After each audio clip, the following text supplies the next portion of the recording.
नमस्कार. मानवी भावनांच्या हिंदोळ्यावर माणसाचं जीवन नेहमीच झुलत असतं. तो कधी आशेच्या झोक्यावर बसून उंच आभाळामध्ये भरारी मारत असतो, तर कधी निराशेच्या गर्तेमध्ये स्वतःला गुंतवून घेत असतो.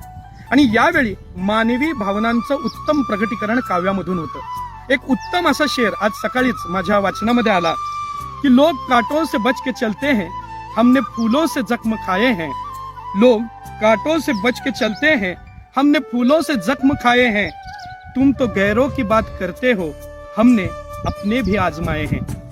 या शेरचा अर्थ अगदी साधा सोपा सरळ आहे, पण मराठी साहित्यामध्ये सुद्धा एक उत्तम अशा पद्धतीची काव्य निर्मिती याच शेरला प्रेरणा मानून झालेली आहे. रणजित देसाई हे बंद रेशमाचे हे संगीत नाटक लिहित होते आणि त्यांना एका उत्तम प्रसंगासाठी एका गाण्याची आवश्यकता होती.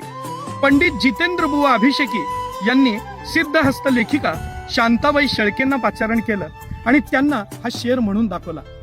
या शेरचा असाच मतितार्थ असणार गाणं हे शांता शेळकेंच्या लेखणीमधून उतरलं आणि अजरामर झालं. आणि ते गाणं म्हणजे काटा रुते कोणाला, आक्रंदतात कोणी, मज फुल ही रुतावे, हा दैव योग होता.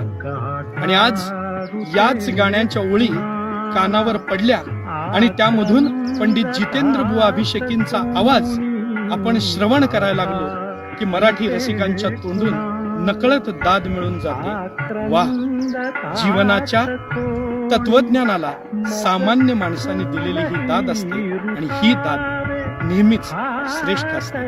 धन्यवाद.